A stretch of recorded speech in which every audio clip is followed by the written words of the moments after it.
Молодежная конференция по изменению климата в Центральной Азии прошла в Бишкеке с 24 по 27 октября. Мероприятие состоялось в рамках празднования 30-летия установления дипломатических отношений между странами региона и Германией. Более 50 экоактивистов, экспертов, представителей неправительственных и международных организаций из Казахстана, Кыргызстана, Узбекистана, Таджикистана и Туркменистана обсуждали актуальные вопросы климатических изменений.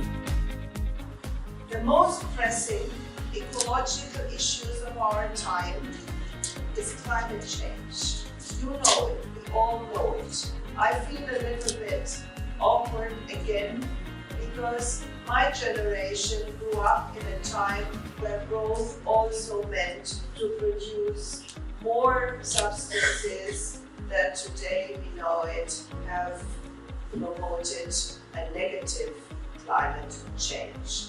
Региональная конференция для нас важна, потому что мы считаем, что именно региональное сотрудничество по этим вопросам Центральной Азии существенно важно. И молодежь – это не только наше будущее, но это тоже наше настоящее.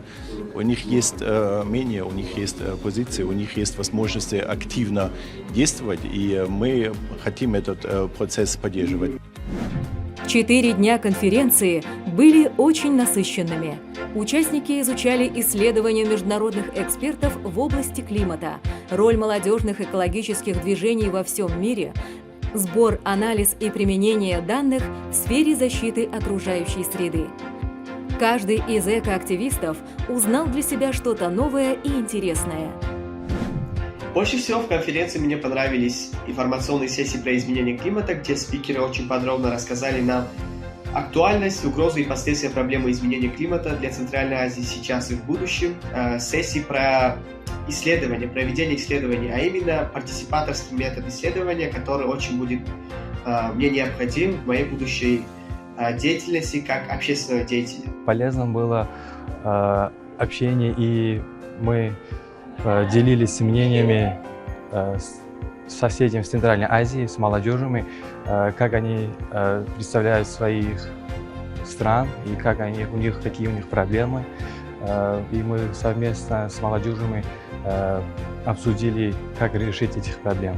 Программа конференции включала в себя и интерактивные сессии, и командные игры, содержательные дискуссии, совместную разработку эко-идей, обмен опытом с зарубежными экоактивистами и волонтерами.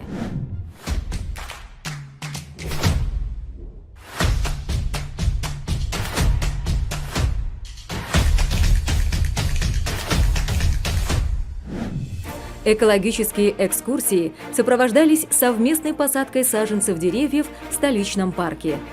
Молодые люди успели сблизиться друг с другом и спланировать разные экологические проекты, например, эко-просвещение детей и подростков, акции по сбору и сортировке мусора, посадки деревьев и многое другое.